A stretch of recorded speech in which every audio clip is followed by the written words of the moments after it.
Thank you. It's great to be here, and I'm so glad I got here in time to hear most of the introductions, because this is a very powerful group in terms of all the expertise and ideas that I know that you are bringing to what is a very difficult task, which is thinking about closing the jobs housing gap. And I would also say that I don't bring with me, even with that long resume, a silver bullet or an answer that I am going to lay on the table for all of you. I do have some ideas that I can certainly share, but I also would say, having just spent almost 6 years back in Washington, D.C., at the end of the day, there are local solutions that really need to be crafted that are not going to come from the federal government. They're not going to come from the state government, at least not in the near future. And so I think communities really are left, for better or for worse, and I think sometimes it's for better, often it's for better, to grapple with many of these issues without the kind of support from the federal and state level. I'm happy to, at the end, take some questions about the federal and state issues and policy efforts that might help regional and local communities deal with these very challenging issues. And the last thing I'll say is, because I have been back in Washington for quite some time, I am not totally up to speed as I was when I was running Bridge Housing, with all of the local measures that you may already have in place and all the local actions that you're already taking. So forgive me for that, and bear with me. So I just want to start by framing a couple of slides here before we talk about potential ideas and solutions. And I will just say that, again, from hearing the resumes, I know you're all very sophisticated and you really understand most of this information. Most of this is California. I do have one slide on San Mateo that I think will be useful.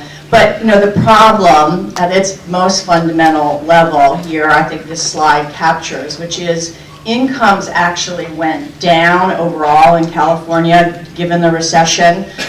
They've come back up some, but for a variety of reasons, which we'll touch on, rents have skyrocketed. And this is for all of California, and I know if you looked at this just for San Mateo, the gap would be substantially wider.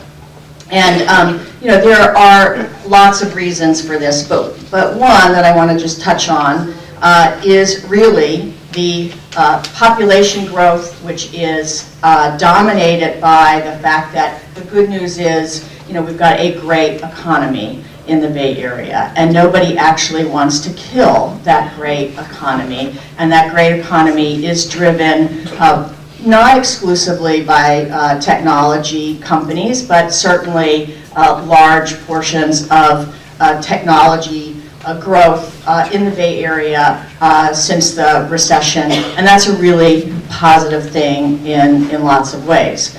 My colleague at UC Berkeley, Enrico Moretti, has just written a book called The New Geography of Jobs, and I think one of the most important takeaways for me from that book, when you look at this green line of population growth, this doesn't go into who are these people, what incomes do they make, but in his book, one of the statistics that I think we all really need to hold on to is that for every high-tech job that is created, there are 5 lower wage jobs that are created. And so we need accommodations, not just for those who are making the large sums of money in high tech, but for a broad spectrum of incomes and a broad spectrum of the workforce. And if you go back to the other slide, what this doesn't show you, but which is embedded in that income line, is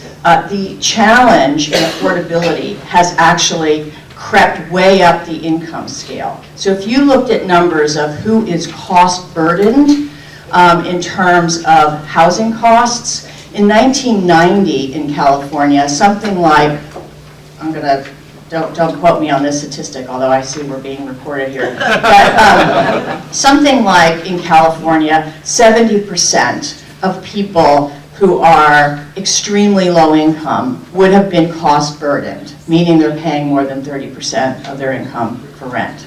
Today, that number has crept up some, but it's still extremely high, right? I mean, because these are people who are at the lowest income of the spectrum, and they're going to have a tough time. What's astounding is, since the recovery, is that number has crept up. That might have been in 1990 for someone at 80 or 100% of the median. There might have been only 30 or 40% of people who were cost burdened. And today that number is creeping up to more like 50% and more in California.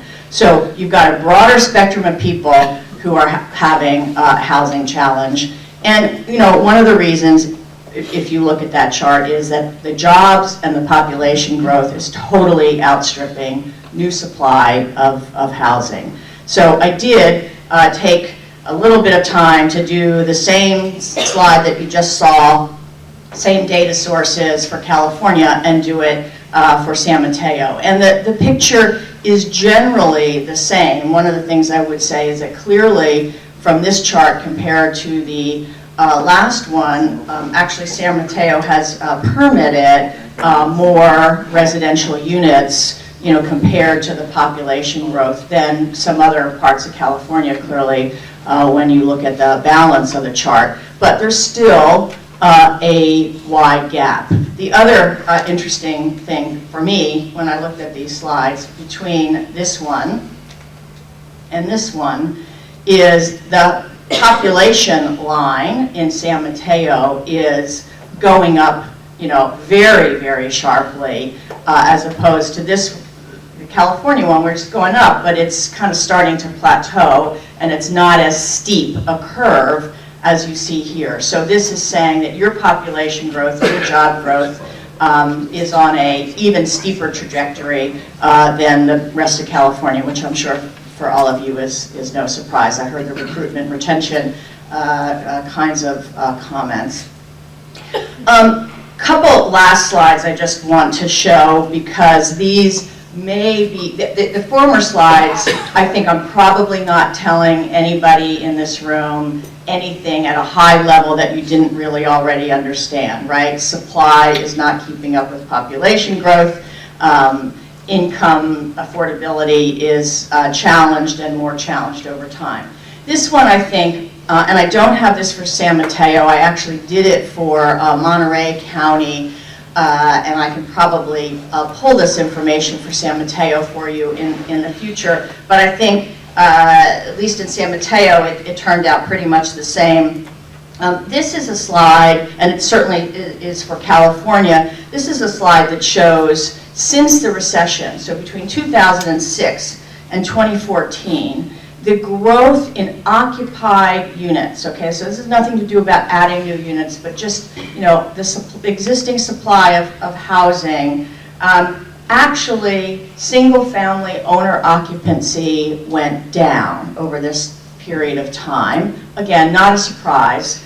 We had a foreclosure crisis. We had people losing jobs. We had people losing homes. And what you saw is a very large increase, 3.9 million units across the country. Obviously smaller number for California, but these same statistics hold. I think it's a 34% increase here in single-family renter-occupied homes across the country. And in California, it's about a 30% increase, so a little bit less, but similar statistics. And then if you look at multifamily, so this is just everything that's an attached product, whether it's a townhouse or an apartment or a condo. What you have is, again, multi-unit owner-occupied going down slightly, and multi-unit renter-occupied going up substantially, so again, 12%.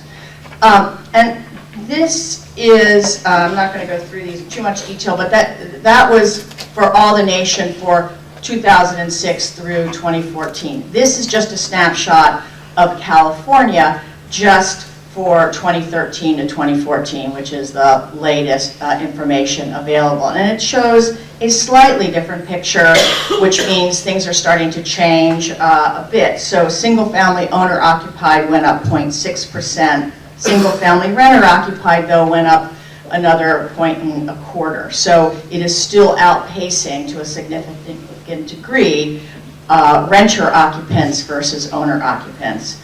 And then, interestingly, in California, multi-unit owner occupants is on the increase more than renter occupied, which surprises me a bit, and it could be just the surge right after the recession. But the bottom line that I wanted to show in this last set of slides is that if you look at California and the nation, single-family rentals are not abating.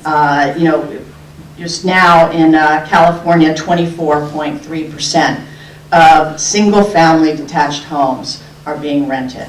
So I think this has some implications for some of the conversations that you might want to have about how you deal with the housing challenges here in San Mateo. So I would just say, now that I've framed it, in my view, there's a couple of things that are top of mind for me if I were creating the housing strategy for this area.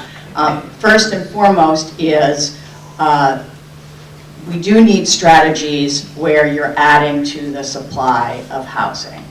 And I see some nods, and I don't know whether everybody agrees with that, but it just is very clear that finding the ways to add to the supply, and that can come from, and again, we can talk in Q&A here, and all kinds of different strategies to make that happen. But I would say adding to the supply at all economic segments, not just focusing on extremely low income, but at all economic segments, because you need a whole variety of housing, I think, to meet the demand that you have in the area. So how can you expedite approvals of developments? How can you look at requirements in communities for what you're requiring of these homes that will make them more affordable, whether that's, and I know this is probably a third rail for some folks, but parking requirements, lowering parking requirements, 40,000 a unit for a 40,000 a unit when you're building a podium parking garage. That's what it costs per unit to house a car. So if we think about, we want some more affordability, we have to think about ways of not having so much parking and having it cost so much. So other ways of adding to the supply, other kinds of requirements at the local level, like parking, think about what can you do to make the housing supply that's coming online more affordable. How can you expedite the process so that developers aren't taking 3 years or 5 years or 10 years, and hopefully that's not the case in all of your communities, but that is a substantial issue. Lowering the cost, like the parking requirement of whatever supply you're bringing on through other, this is private sector innovation, doesn't have to all be public policy. I am doing a lot of work on multifamily modular construction, and we are starting to see the ability to produce, not just affordable, but apartments at a 15% discount on the hard cost of construction with modular construction. And that's, I know there's some labor folks here, and that's in a factory where they're paying carpenter union wages. So it's being built in San Francisco. So, it is possible with modular construction to get lower cost of development. That's important. There are other kinds of innovations in size of units. There's some developers doing some really interesting, again, for a certain portion of your population, micro units are a phenomenal kind of shared housing situation. Again, thinking of these kinds of creative ways to add to the supply, use of public lands more rigorously, and bringing the cost of that new supply down through its design and through its constructability. So that's one bucket. Second bucket, I heard the cloud's not up here. I heard the resource question. I do think struggling as a locality, I know you're a group of localities here in San Mateo, but as local governments, as a county, as a region, really honing in on how can you provide more resources, and let's just call it what it is, subsidy for getting to the lower income spectrum. Okay, I do believe you have to be providing for a whole spectrum, but at the end of the day, people making 30% of the median income, the rent that they need to pay based on 30% of their income, in many situations is not going to cover the operating cost of that apartment, right? So no apartment owner is going to rent to them at 30% of their income unless there's some subsidy embedded somewhere into that calculation. So finding ways to ensure that you can bring some subsidy to the table through the work that you're doing on a regional basis. And again, lots of different ways to make that happen. I know there's, for example, the TOA fund, what's it called? Transit-oriented affordable housing fund.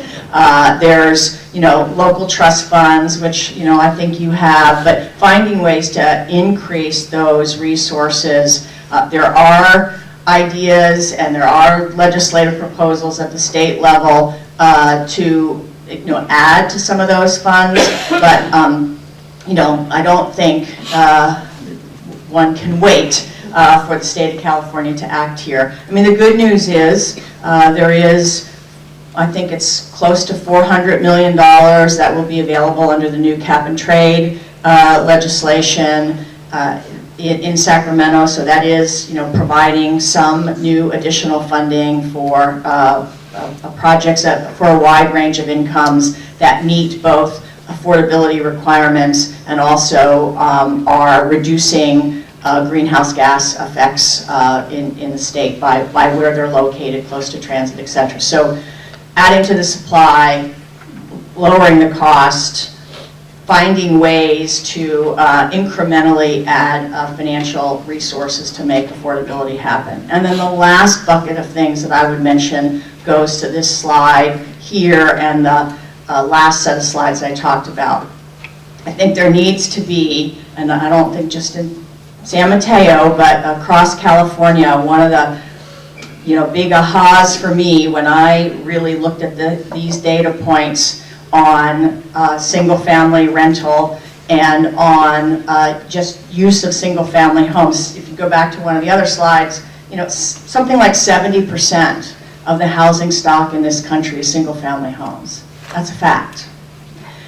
I do believe we need to be intensifying in downtowns and on commercial corridors and underutilized industrial lands and building higher density by transit, et cetera, et cetera. We have to keep doing all that. But at the end of the day, maybe that means 68% of our housing stock is single-family detached homes, right? We're still, as a country, the single-family home and the single-family neighborhood is not going anywhere. It's valuable property. People like it. It's not going anywhere.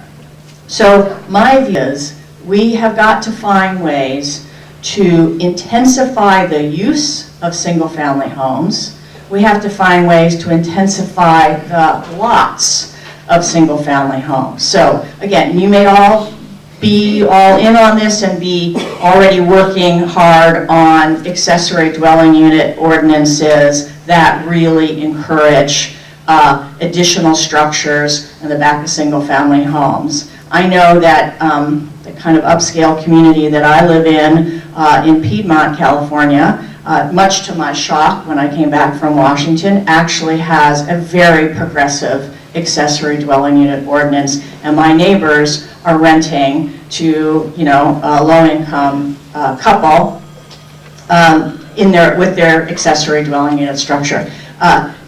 lot of people think this is boutique. It's not going to, be scalable. I think there are ways that we need to think about to really make accessory dwelling units scalable. Model ordinances is one thing.